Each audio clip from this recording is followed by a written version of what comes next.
Welcome sa part 2 ng ating module 5. So, dito, i-demo ko is how to establish a connection to MySQL database using PHP. So, kailangan nyo muna gumawa ng isang file. So, gagawa tayo dito ng connection.php na file. So, yan. Wait.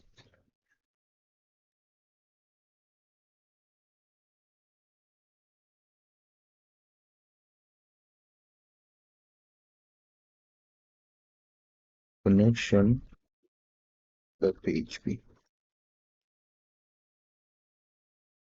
So, dito, syempre, gagamit tayo ng PHP tag para gumana yung PHP code natin.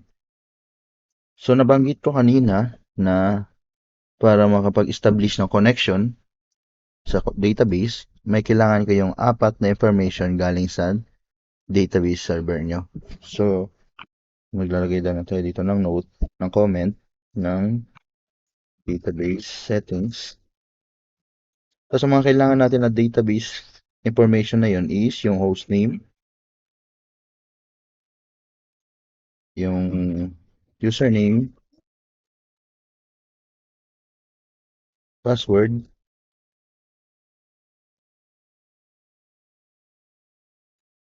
at yung database.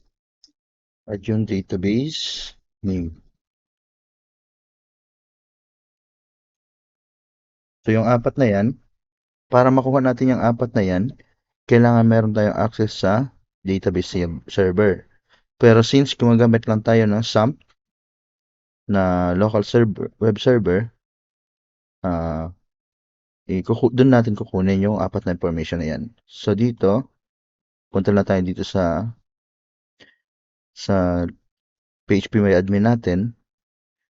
Tapos, sa local server, ang pwede natin gamitin is itong IP na to, which is equivalent to sa localhost o yung mismong word na localhost.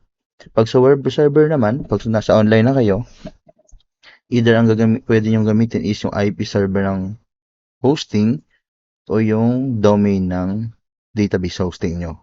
So dito, ang gagamitin na natin is yung word na localhost.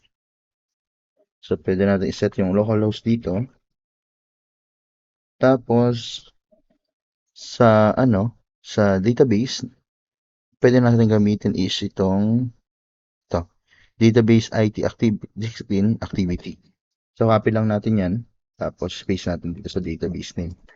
Sa username password, ang default niyan is root, tapos empty lang yung password. Pero para gumawa ng secured na username password, pwede kayong mag-create dito.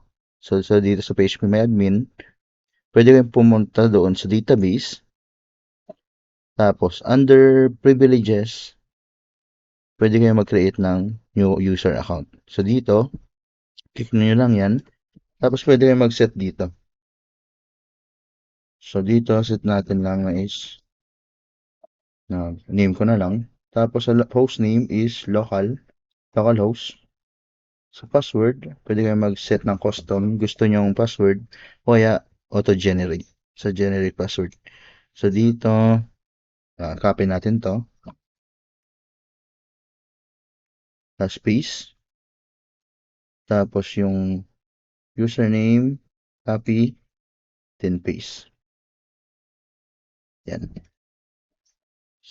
Then, para ma-save to, bago pala mas-save, make sure na you grant all privileges dito sa database na to. Then, check all nyo tong global privileges. Kasi pag merong example, in-uncheck nyo yung insert, so itong user na to is hindi na pwede makapag-insert dun sa database na to, itong DBIT16 activity. So, dapat naka-check yan lahat. Pag okay na, pwede nyo na go para ma-save. Tapos, para make sure na may access tong user na to doon sa database, click nyo ulit yung database dito sa gilid natin. Tapos, privileges. Makikita nyo na dito. Yung factor. Tapos, naka-database specific yung password. Tapos, balik tayo dito. So, meron na tayong information. Ang next natin is mag-establish ng connection. So, dito sa methods and properties natin, ang gagamitin natin is itong new MySQLi. So, ibig sabihin kasi nito is establish a connection do sa application natin to MySQL database. So, gagamitin natin yan. So, ang line lang dyan is save natin sa isang variable na pwede natin tawagin con, or in short is meaning is connection. Tapos, set nyo lang MySQLi. Tapos, dito sa loob is yung mga settings. So, pwede nyo lagay yan.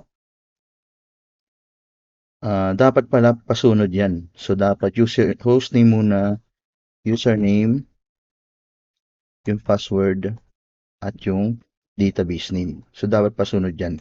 Pag nagkaiba ng order, possible na mag-error. So, ayan. Meron na tayong naka-establish na tayo ng isang connection. So, para ma-check,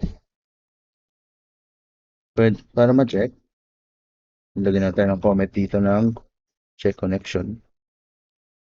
So, para ma-check natin kung may issue ba tong connection dito or wala, pwede tayong gumamit ng connect error. So, pwede tayong gumamit ng FLs. Yan. Tapos, i-access natin para ma-access natin yung connect error, gagamitin natin tong object na con. Tapos, connect error. Yan. Tapos, die.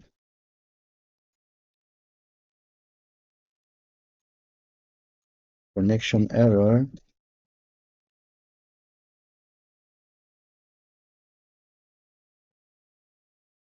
Tapos, concatenate.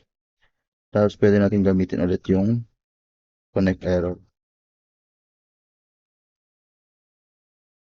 Concatenate ulit para pwede tayong maglagay ng new space ng break para mag-new line lang siya. So, ayan. So, yung statement na to, ibig sabihin, i-check niya kung may error daw. So, pag may error, i-execute niya tong code na to. Ibig sabihin ng die is i-end niya yung buong script, i-end niya agad, tapos mag-i-event siya ng message. Kung ano yung error, yun ang mismong i-display niya. Tapos, pwede tayong maglagay pala dito sa baba ng message na connection successfully established. So, ibig sabihin nito, pag nag-true tong error, idaday niya agad tong script. So, sa madaling salita, hindi na matutuloy dito sa baba. Kasi may error na siya. Pero pag nag-false to, dire-diretso yung script natin, tapos lalabas tong message na connection successfully established. So, para matest natin to, punta tayo dito sa browser, tapos refresh lang natin to. Tapos, click natin to connection.php. So, ayan. Connection successfully established siya since walang error doon sa natin, sa script natin, tapos itong sa information. So, what if lagyan natin itong username is lagyan natin ng 1 sa dulo. So, pag natin yan, i-refresh, magkaka-error siya. Magtataka kayo bakit iba yung error message kumpara dito. So, para sa mga bagong install ng SAMP, possible na makita nyo to. Pero since dito sa setup ko sa laptop is marami na ako na-configure na mga settings, kaya ganito na lumalabas sa kanya. So, medyo advanced yung error niya. So, ayan. Balik lang natin. Tapos, refresh. Yan. Connection successfully established. So, since pag-establish na tayo ng connection, database connection, ang next natin is yung pag-view.